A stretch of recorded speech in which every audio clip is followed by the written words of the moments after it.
Welcome to Quill Sword Blogcast. Systemic racism is in only one system: elitism. Racism: idiotically hating someone for their skin color.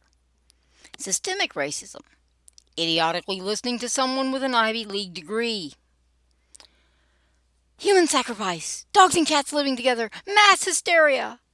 Somehow none of us believed Venkman was predicting the future when he was ranting in Ghostbusters. But here we are.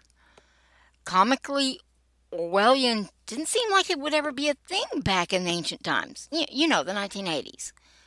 Has anyone else noticed that anytime rationality gets in the way, some leftist with a freshly minted Ivy League degree redefines the terms so that up is down, left is right, and dogs and cats really are living together?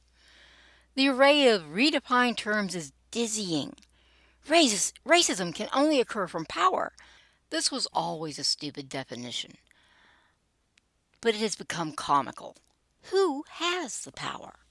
Well, it ain't a bunch of soccer moms. It's not a bunch of factory workers. It's not the regular folks that keep on keeping on. It's the Ivy League elite. Okay, to be fair, there are a lot of East Coast liberal elitists who didn't get to go to Ivy League schools. Just none of them admit it. Nor are they the only elitists in the USA, but they are the easiest to point to, so I'm a pointing.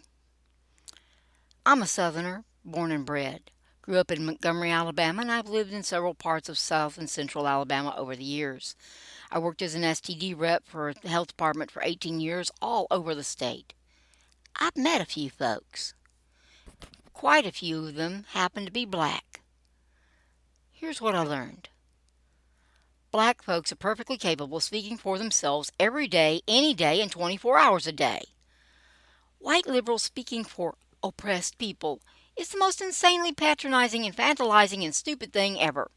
First off, who the heck do these people think they are?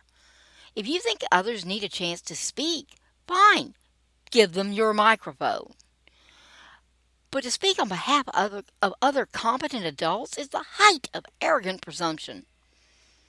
Some liberal elitist has nothing to offer. They can't tell the stories of those who have actually lived that life. They can only parrot those stories. Sure, there are limited times when a repeat is the best you can get, but with 12% of 330 million folks actually being black, I see no reason why they should settle for some self-imported twit speaking for them. Frankly, most folks I know speak for themselves just fine. Second, co-opting the suffering of others to promote your own political power might not be evil, but it sure is close. This whole power by victimhood thing is bizarre, but it's certainly real enough. So some white liberal Ivy League grad who has never had to budget for grocery money, is left out of the hierarchy, right? Well, what's a good elitist to do? Why, take over some other poor group's victimhood in the name of speaking for them.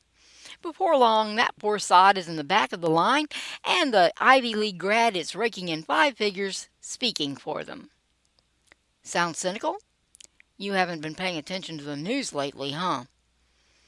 Victimhood has become a form of armor. Any criticism, no matter how well deserved, is further victimization. The more oppressed you are, the more prestigious. And perpetuating the whole mess? Ivy League professors creating a veil of legitimacy for the destruction of society. The worst part isn't the canceled. They often find like-minded folks in the process. No, the worst part is the machine needs victims to fuel it. There can be no resolution. Nothing can get fixed. No one's life gets improved. If you fix anything, you destroy the source of their power. Can't have that now, can we? In 2008, the United States elected a black man to the highest office in the land and made him the most powerful man on earth. It's a bit awkward. After all, racism is a great source of victimhood. The elitists need the U.S. to be racist. If the U.S. isn't racist, then where will they get enough oppression to fight against? Well, that will never do. If the U.S. won't be all racist anymore, we'll just have to make it racist. Enter systemic racism. No real racism? problem. We'll just say it's baked into the system. Black kid can't do math? Well, it's racist to expect him to. Never mind that the schools he's stuck in are utter garbage and his parents can't get him into anything better because Democrats block any and all attempts at school choice. School choice is racist, don't you know? That's the insipid, real racism. Leaving kids in crappy schools while fighting for more money that never seems to get spent on the students. Expecting no better from people is patronizing. Leaving black neighborhoods ravaged by drugs and violence while holding meaningless vigils and raising even more money that never gets spent in those neighborhoods. It's the ultimate grift.